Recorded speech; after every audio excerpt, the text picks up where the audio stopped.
Okay, running. So I thought I'd make a video while I put my studio back together. Currently looks like this.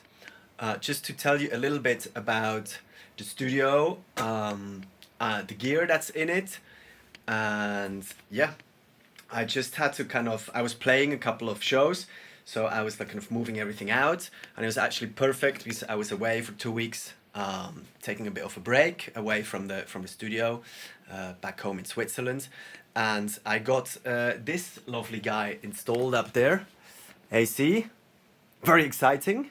No, but truly, literally today, it's beginning of August here in Mallorca. I'll tell you a story about how I ended up here on another video, but just as a bit of a diary, kind of what I'm up to. I think this is going to be interesting, or it might interest you. But yeah, it's 40 degrees outside, and I was just never really able to work properly, sort of from midday onwards. They just installed it this morning, and I'm extremely happy. Put it to 25 degrees, which is sort of like a really comfortable temperature for me without overloading the AC. And yeah, so this is like a garden hut here. So we're at the end of my garden. We're in a village called Aeron, very small village, 5,000 people in the middle of the island Mallorca, kind of on the foot of the Tramontana mountains. And I'm in the middle of the village, but the garden hut here has like nothing around it, so I can't hear anything and no one can hear me. So it's actually a studio. It's not really acoustically treated or soundproofed in a sense that no sound comes in or no sound goes out in that sense. It's not our property, so I don't want to make that investment. I've been living a bit of a nomad lifestyle, so I don't really think it's worth at that stage. And also in the future, I love, moving around, and so I want to keep that opportunity open and not like being settled here. Other than that, I can't really afford to buy this place here. Mallorca is getting insanely expensive, like many other places, I believe. But yeah, we're super happy here. It's the shoe factory where I can also record. If you've seen some other videos of mine or my album or sample library, I love it over there. It's great. So there I have my grand piano, and I play loads over there as well. But here it's kind of my kingdom, and so basically I consider myself really, really lucky. Like when I moved away from Madrid, again, that's part of the story why I'm here. We were looking for a place that has like a separate studio. So so this was actually perfect. So I can be away from the family, don't have kids screaming at me. And this garden hut is kind of a perfect shape as well, because it's sort of long and narrow. And I think for the sounds, that's pretty good. The roof, it's not isolated again, so it kind of gets a bit cold and very hot in summer. It doesn't rain in here, luckily, but yeah, it's quite a beautiful roof. It has the wood, and it's got this shape, so it's not kind of a square, it's not a box, and I think that helps with the sound as well. So the first thing basically I did is I got some soundproof curtains here. So because this is kind of single glaze window, so it actually stops the cold from coming in or the heat, but it looks nice, and yeah, it helps with the sound as well. God damn it, this camera is heavy. Oh, I don't want to really become a YouTuber that kind of walks around with his camera for hours. So I'm going to put it down in a second, and I'm going to just time lapse it, and here and there I'm going to show the equipment. Anyways, yeah, so I've got 2 soundproof curtains back there as well in the entrance. There is the door, and yeah, potentially could have another one or something back there, but for me that's currently enough. I've got these that I've moved around from all my studios. I think they're from a company called GIK Acoustics. Yeah, so I guess you could also do it and build it yourself. I can barely put up an IKEA shelf, so I wouldn't really trust myself in building those. So I got those many years back, so they've been traveling with me. So I've got behind let's call this the kind of the cockpit. So I've got 1 on either side, 3 there in the back. Still gotta hang this one, 1 here. So yeah, okay. As I'm setting up things and stumble up on over my gear, I will tell you what I'm using.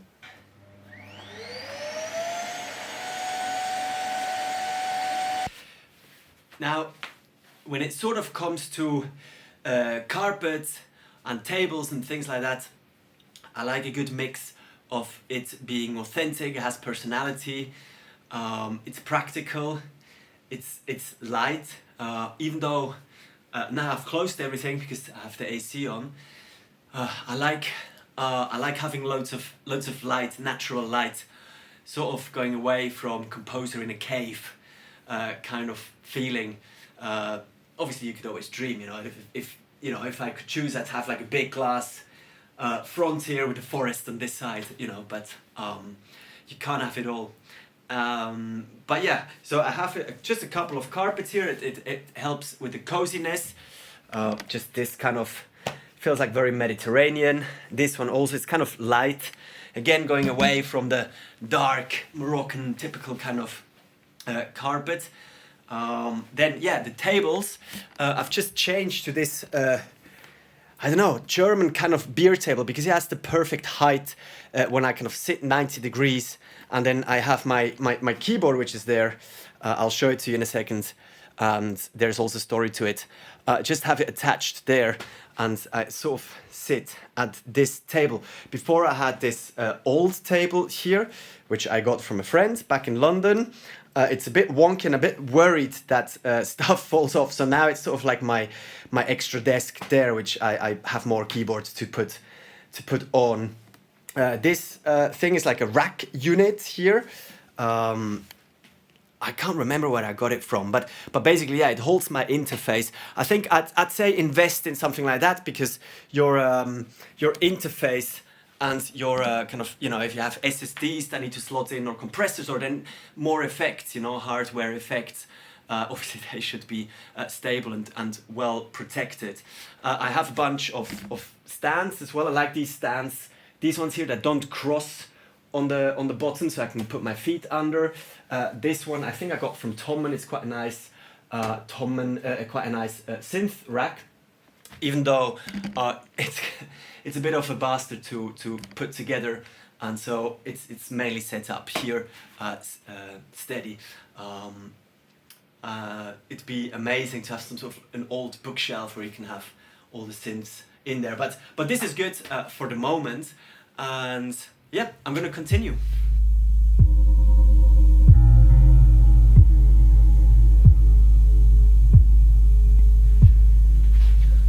Okay, so now the heart piece of the whole studio, which is your machine, or your MacBook, your computer, and I think that's quite an important investment. So I've worked for a long time on the MacBook Pro, the dustbin, and that was really good, but you know, with all the updates and everything, I then switched to an M1, and now I have actually an M3 Max, I believe. I have 48 gigabyte RAM. I'm on Sequoia, not sure I pronounced this right. Currently, it's mid-August 2026, and yeah, everything runs really smooth. I mean, I love being on the laptop because it allows me to travel and be sort of like flexible, and just it's unbelievable that you just need this machine to be able to create a film score, you know. And many times I have like a tiny Midi keyboard up there that I bring to my travels, and that's enough to compose. And then I'm using this, hello Shadow. Then I'm using this SSD drive here. It's an 8 terabyte SSD drive. I have a lot of samples. I work with a lot of samples. Obviously, I used to work for Spitfire there. I needed a lot of drive space. Then I've got this Anchor kind of extension here. You know, just kind of daisy chaining. Thanks a lot, Apple. Because I've got my monitor on here and a bunch of gear, and which I'll show you in a second. So I have to kind of sort of daisy chain it. Then for the speakers, you want to have a good listening experience. I have these Dynaudio here, Mark II. I have them since about, maybe almost 10 years. And I just love them. I love the sounds of them. They're reliable. They're quite flat. Yeah, just really recommendable. Good price as well. I might upgrade on some points, but you know, I'm just used to them, listening to a lot of music on them as well. So I think that's, yeah, that's sort of a good reference. In terms of headphones, that I also recommend getting some headphones. Double checking the mix. I have these DT770 Pro.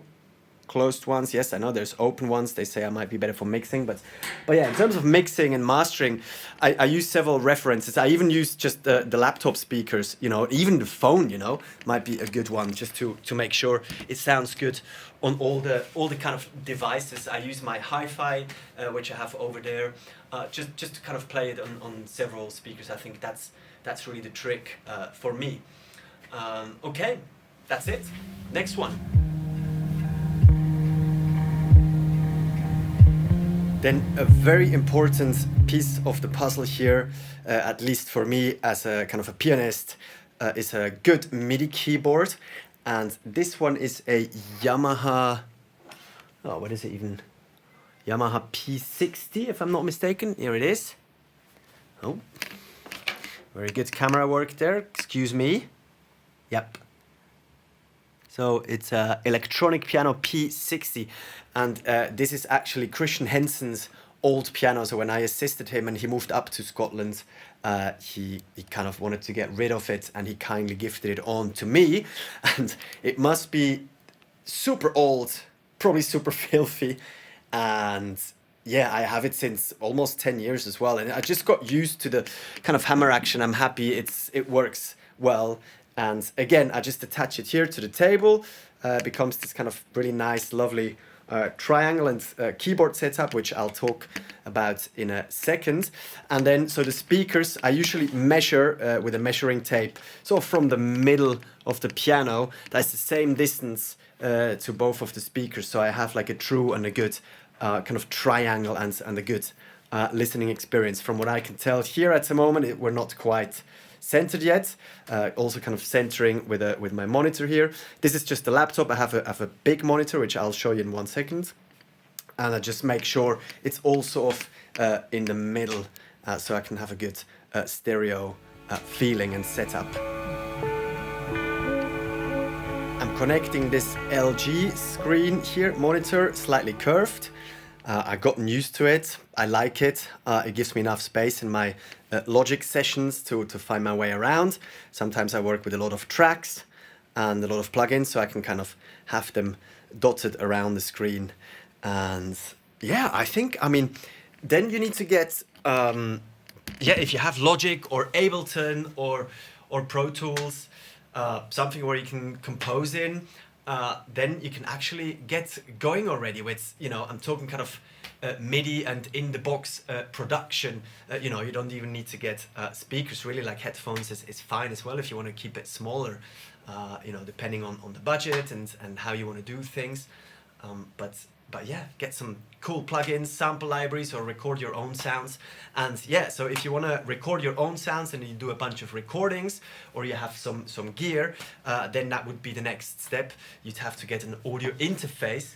And I, at the moment, use here an Apollo 8P. This one, it's UAD. And then I use this Focusrite Claret plus Octopre, so it's an extension of inputs here, and then I have this patch bay here, which means in the back I have it connected to both of the units here. So if I want to plug in, I don't have to go behind, you know, climb through this hole there, and I can just plug it in the front. It's quite handy. I'm actually not using this one anymore. It's an SSD hub.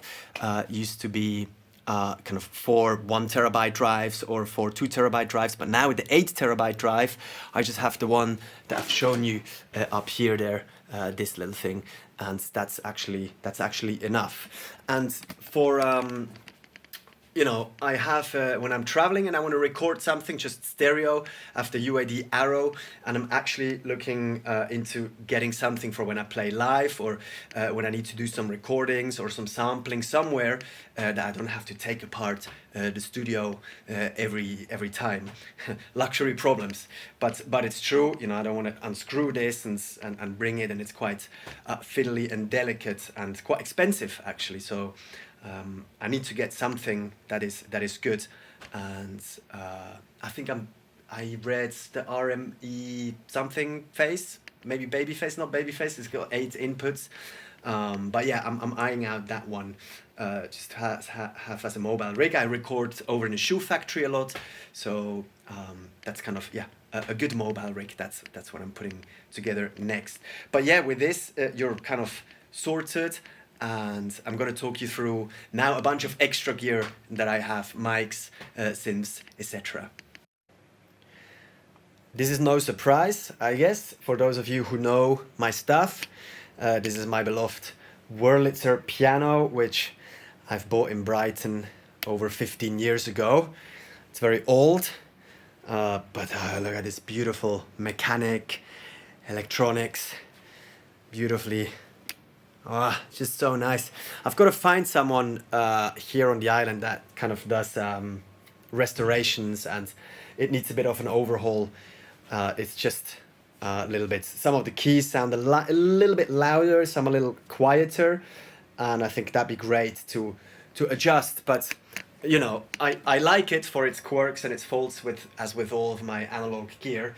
But yeah, this is a kind of a piano that I use all the time, and I put it through effects, and yeah, it's really my beloved baby. Then I've got here my Juno 6.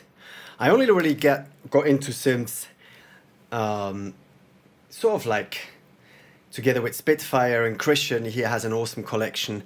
That was maybe, well, 10 years ago now. And before I was pure kind of Wurlitzer, Hammond organ kind of guy. But yeah, this thing is really cool. I just really fallen in love with it. The filters are great. It's a Juno 6, so it doesn't have any presets, or rather than settings. You can't save the settings, so it sounds a little different every time, but I find it inspiring. Really, you know, creativity is defined by limitations, and that's the perfect example. I'm sending it through my Chorus Echo most of the time, sort of my standard setup. You know, bit of a Niels Fram's deal there, but you know, I guess a lot of people do it. If it sounds good, it sounds good. And so it really does. And you know, I then send it through further reverbs, etc. But I'm showing you here kind of my basic setup, and maybe on a further video some other tricks inside the box or with gear. This one is a Novation Bass Station. I actually haven't gotten kind of really to it. I haven't found its true, how can I say, its true use, so I'm gonna have to dive into it. I see on loads of videos, and you know, Oliver Arnold has used it right in the beginning of his kind of career. I feel I've seen it in some of his videos, and so I've really gotta study it. Don't like to say reading the manual. I find that a bit off-putting, having to read the manual, but maybe I have to, or watch some tutorials. So if you have some good tutorials, or if you know how to use this thing, please let me know. That'd be much appreciated. Then up here, my Rhythm Ace. Very, again, kind of, you know, very limited kind of rhythms here. Again, J.J. Cale used it in his album Naturally, and so I just had to get it. I love these kind of rhythms, but you can't MIDI sync it or anything, so it's just kind of a backing track that you play to it. Nonetheless, very, very cool.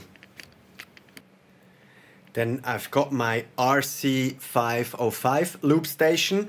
A lot of vocalists use it, but because I'm playing with the right hand on my Wurlitzer, I have my left hand to kind of activate the tracks there. I mainly use it for looping, actually purely for looping my Wurlitzer. There's a bunch of effects and stuff you could use, but yeah, I like to, sort of like in a Steve Reich style, Philip Glass kind of style, like arpeggios or little motifs, and then looping them and kind of harmonizing them, or you know, adding some other loops on top of it.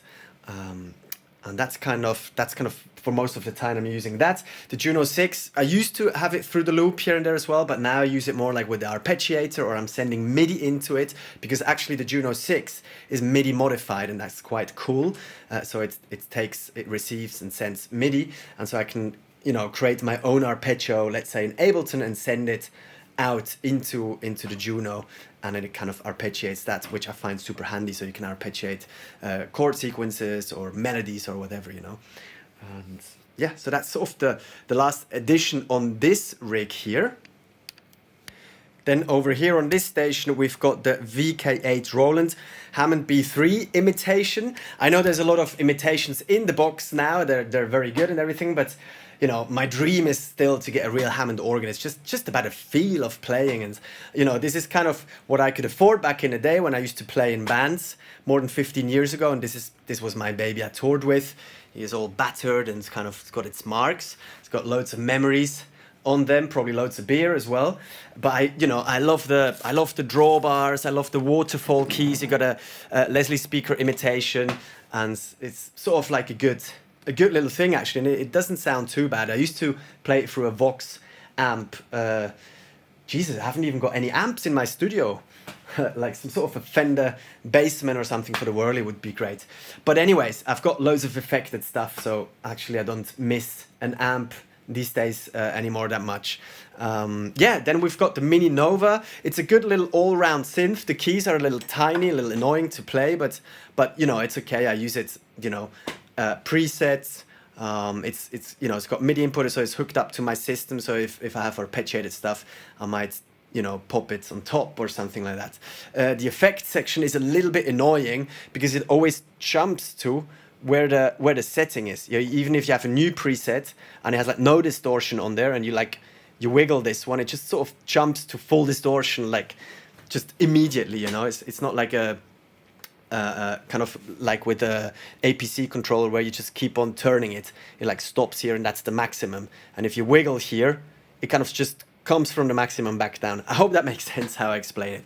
But someone else told me about this the other day, so I thought like, Jesus, I'm not using this right, but I think it's a bit of a fault of the design there. I'm not the only one that kind of realized that. Anyways, this is not to slag anything off. This Mini Nova thing is absolutely great, and you know, I wouldn't change it anymore for anything. Well, maybe that's not true. Maybe the Korg Mini Log or something. It sounds like it's a good thing. Anyways, I'd like you guys to put in the comments what you feel like I'm missing in the selection, or what is your piece of gear that you feel like you can't live with. But yeah, anyway, I guess I could live without this, but it's a good thing anyways. It's a good little instrument. Okay, then, so for the next section, gonna adjust my hair. Nah, kidding. Yeah, so my studio is sort of like back together. Not quite all plugged in, but it's in working order. Looks lovely, smells good, crisp with air. So yeah, I'm just gonna run you through the outboard gear I have here, outboard effects or guitar pedals, also known. I'm gonna start with this Space Echo here. It's an emulation basically of what I have up here, of this Chorus Echo. I mean, obviously not, it's a Space Echo, so it's the green one, and this is an emulation of that, but you know, it does sort of a similar job. Has much less character, but I use a lot this one when I write and when I test it out, or I should say I should use this one to not kind of use up the tape, but actually luckily I never had any major problems here. My friend Marius, who worked with me for 6 months, he actually fixed mode number 3, which is sort of like the most important one. But anyway, yeah, the RE20 here is one of the first things I had bought to go with my Wurlitzer, to have like sort of like a slapback delay and this kind of lovely reverb here, and it's a really good pedal. Now I send my Juno through it. Then I've gotten really lucky that Christian back in the day, when we were at Spitfire, he got sent a bunch of Strymon pedals via his YouTube channel, I believe. And so he you know, I was kind of trying them out and creating some sounds with it, and he kindly left them to me. And my favorite one really is the Strymon Timeline. Even though I'm probably not using it to its full extent, it's quite nice, sort of like the, you know, the reverse kind of echo, the reverse reverb kind of thing. And I use my Wurlitzer a lot through it with a mix high up. It's got some cool pattern delays as well, so sometimes I use the Juno mono through the chorus echo and then into the Strymon Timeline. I'm actually looking to get a second one because, and here I'm going to divert a little bit quickly, and not to give any negative reviews at all, this Boss digital delay DD500, I bought it because it's a little cheaper than the Strymon, with the thought of like, okay, I'm gonna send my tuner through here, but I just never really gotten kind of warm with it. I just couldn't figure out, you know, how to use it properly. I'm a very hands-on guy, you know. It needs to kind of jump out of the box, and it's like digital, and have to really get in there and press tiny buttons, and it just doesn't flow for me.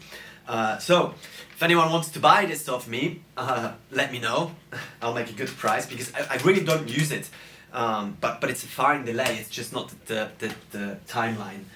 And then further on the Strymon series, a classic one here, the Big Sky, Strymon Big Sky. You know, not much needed to say. A lot of people got it because it's good. I use it on my Whirly, or sometimes, yeah, on the Juno. And you know, all these effects combined with effects in the box, etc., I'm using to create, you know, sounds and my sample areas, etc., as well. So it's good to always kind of add new little toys here and there. Then I've got this Strymon Flint here. It's a tremolo and a delay. Sorry, a tremolo and a reverb. Using it on the Wurlitzer sounds quite nice. And then I've got a bit of a Stevie Ray Vaughan kind of steel there. Obviously I'm not a guitarist, but my Wurlitzer I treat it as like sort of like the guitar, you know. And I've got a wah-wah pedal, a Vox wah-wah pedal, and it sounds quite cool actually with the Wurlitzer. And even if you then, you know, put the distortion on and send it through the timeline, reverse, you create all of these new sounds sort of on the fly while playing the Wurlitzer. And so therefore next in the line, or sort of in the signal flow, is this Tube Screamer here, very classic one. And then I've got this is sort of a Mooger. What was it called? I haven't actually used it in a long time. This one, Ensemble King Mooger. It's sort of like a tremolo thing as well. You have the depth and the rate, so it's like an LFO tremolo thing. Sometimes I use it as well in my signal chain with a Wurlitzer. Then I've got this was a Christmas present by Paul Thompson from Spitfire, Super Ego Electro Harmonics, super sweet of him.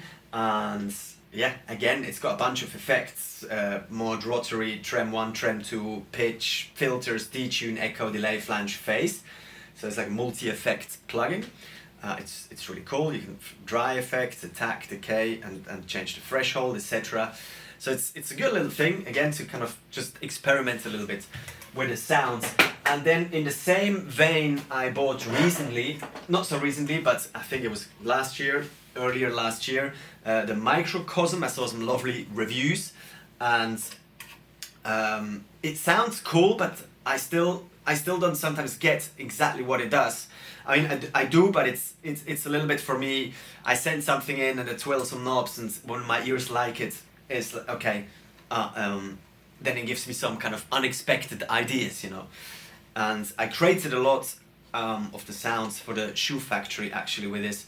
And all of these pedals actually, well, the Timeline and the Microcosm, they also do looping, so I could work with many more loops than I already do. So I guess, yeah, again, not using it to its full extent, but for what I'm using it, it's great. It's got a bunch of good, like, sort of presets or you know, default settings, and yeah, I quite like this one. Kind of really recommend it actually. It's got some very cool settings. Yeah, and always on the hunt for new stuff. So if you guys out there have anything that you can't live without, any effects or synths or something, you know, I'd love to hear it. Yeah, always curious to change sort of like the audio signal flow.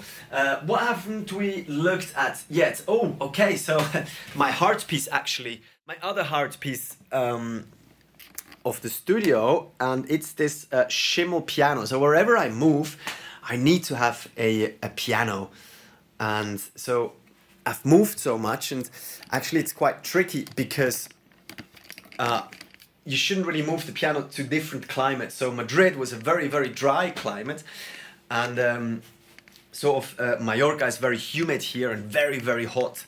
And so that's why I left my old piano, for example, in Madrid. In Amsterdam, that's on the OPW library. It was very complicated to get out of the flat, so I left it there. That was a really lovely one, and I gifted it on to the person who lived there next. And now I found a Schimmel here on the island, and I'm extremely happy with it. Lovely sounding piano. I need to tune it a lot. I've got some problems here and there. These hammers are kind of, you know, it doesn't look that great, but it doesn't change the sound so much, so I'm not concerned. And my piano tuner and technician tells me, don't worry about it, we can fix them. If it happens more, he'll fix it all at once. So yeah, got felt on it, you know, as per usual, and it's just a really newish, lovely sounding piano. Right, and then the last thing is, if you work with audio, and if you record regularly, I mean, sometimes I rent equipment for bigger sessions, etc. But you know, my own mic cupboard is sort of, in German you would say klein aber fein, which means small but very very good. And I've got a stereo pair of these Coles. I use it a lot on. I used it on brass, actually, on saxophones. It's got a very dark sound. Used it on pianos, not so much recently, because using the Coles on felted piano, it's all a little bit too dark and woolly and muddy. Oh, so receiving a phone call here. So yeah, recording recording a felted piano with the Coles, it gets a little too dark, a little too woolly, but for everything else, they're so great. Even for vocals, I used it on a lot of vocal sessions. They give just a really lovely dark, warm tone.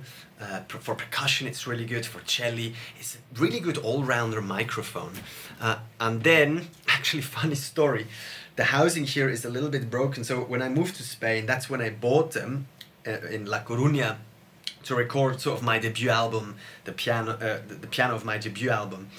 And I had very shitty stands there, and they're quite heavy. And so we in Spain, people use, you know, cleaning ladies sort of once a week or so. I didn't have a family yet, so we had maybe the cleaning lady two hours a week or something. And I come home and she didn't say anything, but I sort of like, after only a little while, when I was moving it, I saw like, oh wow, it's kind of broken. And sure enough, I saw there was a little dent in the, sort of like, as it was falling, you know, next to the piano. So she must have knocked the microphone. It works perfectly fine, you know, but I think these guys are super steady. You could kill someone with this. But then I got a C414 as a much brighter alternative condenser microphone here. And these ones are super lovely on the piano.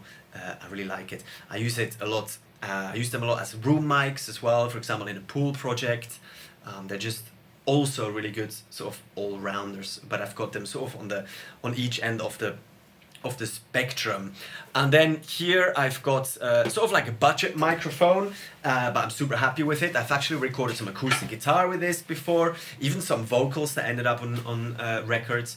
It's just a very good steady microphone. Actually, Homai Schmidt recommended this to me, a very good friend of mine, Aston Spirit. And it's got sort of like a shock mount and a pop shield included, and I use it here when I do tutorials. And that's yeah, that's sort of like my all-rounder budget microphone. Then a classic, I guess every studio should have one, SM58, you know, just kind of a live microphone shouting down the line there. And yeah, I think that's about it. I mean, I've got a lav mic here, but you know, that's not really for music stuff. So that's just got this Zoom one that Christian Henson once recommended. It's fine. I mean, my EQ curve to make it look and sound good is sort of ridiculous on this one, but you know, it's okay for this kind of stuff. Actually, now I'm not even using one because, I don't know, it's sort of a diary that what I'm doing here. I like it, and I invite you along, and I want to keep this very personal and sort of don't need to show off the audio quality on this channel. I guess I'd rather feel like it's the information and the sharing stuff. But yeah, this is my studio. I hope you enjoyed. If you have any questions, let me know. If you have any recommendations, how I could improve things or how you do things, man, I always love to learn, you know. That's how you get better. And yeah, thanks for watching and tuning in. See you in the next one. Bye.